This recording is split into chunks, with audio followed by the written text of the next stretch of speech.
Embarque imediato. Então é muito bacana poder estar compartilhando contigo um pouquinho sobre uma nova batalha que a gente está enfrentando aqui, que é buscar mudar a regra que hoje torna difícil, burocrático e, de certa maneira, até inviável a atuação de empresas como a Buser no Rio Grande do Sul.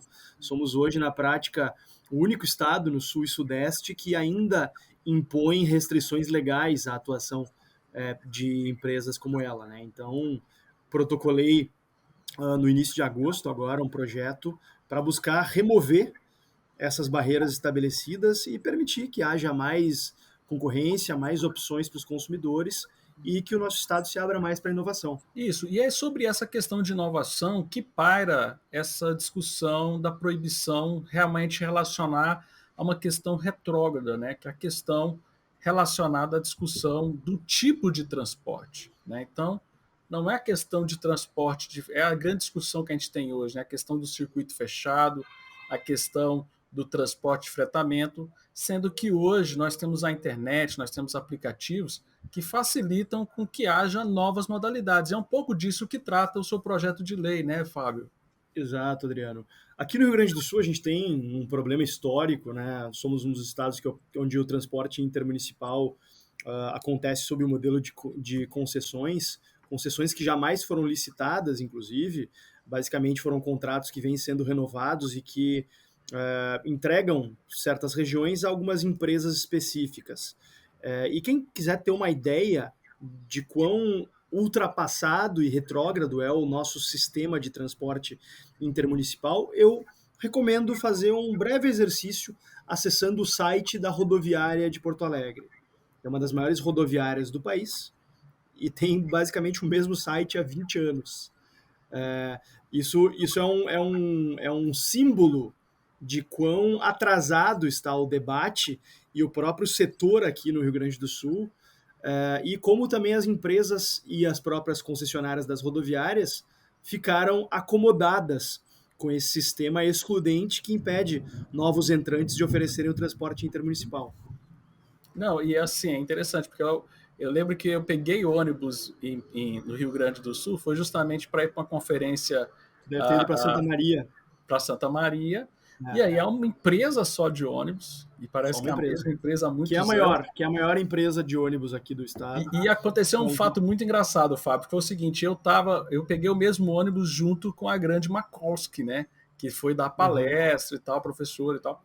E esse ônibus, ele para onde ele quer, lá no aeroporto, né? E aí foi mó difícil, aí eu tive que ajudá-la lá para ir pro portão dela, porque o aeroporto tem terminais diferentes. Aí o cara, eles param lá onde quer e é tipo assim... Aí a gente fica falando mal do clandestino, né? Aí às vezes a empresa que é autorizada, às vezes presta um serviço assim que parece clandestino, de para ali num lugar e ó, podem descer e, pô, que terminal que é, como é que funciona. Então, a gente tem esse enrosco das chamadas linhas regulares, que são operadas por algumas poucas empresas monopolistas, que fazem o transporte intermunicipal a partir dessas concessões. E o que a gente está fazendo agora é abrindo o mercado para as empresas de fretamento, que atualmente têm sua atuação restringida basicamente por duas restrições aqui estabelecidas pelo DAER, que é o nosso órgão, é a autarquia do governo do estado que regula o transporte intermunicipal, que é a obrigatoriedade do chamado circuito fechado, né, que obriga que se transporte os mesmos passageiros na ida e na volta, e que não pode incluir novos passageiros, enfim, na volta, né? E também a obrigatoriedade de se submeter ao órgão uma lista completa de passageiros com no mínimo 8 horas de antecedência. Condições que não são exigidas nas rodoviárias, não são exigidas nem no aeroporto. No aeroporto, se tu chegar ali 1 hora e pouco antes, se tiver vagas no avião, tu pode comprar passagem e deu. Te identifica, paga pela passagem e é isso aí. Na rodoviária é a mesma coisa, tu chega ali às vezes até meia hora antes e compra. E por que o Estado tem que ficar metendo a mão numa relação livre entre um fretador privado que está disposto a transportar pessoas do ponto A ao ponto B? Ponto A ao ponto B são pontos de livre acesso, em que o fretador vai respeitar as regras de trânsito, ou seja, não vai parar em local proibido, para muitas vezes em pontos privados, né, em terrenos privados, ou para em locais que é permitido o embarque e desembarque de passageiros. Só que o Estado tem que meter a mão nisso e dizer, não, como assim? Pessoas querendo estabelecer uma transação livre, mutuamente acordada? Não. Assim não. E a gente vai entendendo como funciona o sistema e começa a perceber, né, que não é por acaso que tem essas restrições. Né? Essas restrições são feitas justamente para limitar a competição e manter a posição de conforto de alguns grupos politicamente bastante poderosos. Né? A gente já está sentindo aqui aos poucos isso daí. Felizmente é um tema que tem um apelo muito grande, então a opinião pública está sendo muito favorável. Agora a Buser começou a operar no Rio Grande do Sul desde o início do mês de outubro, e com isso começaram também a acontecer as apreensões de ônibus, e a população começa a ficar indignada, né? Porque, poxa, eu quero pagar um ônibus mais barato.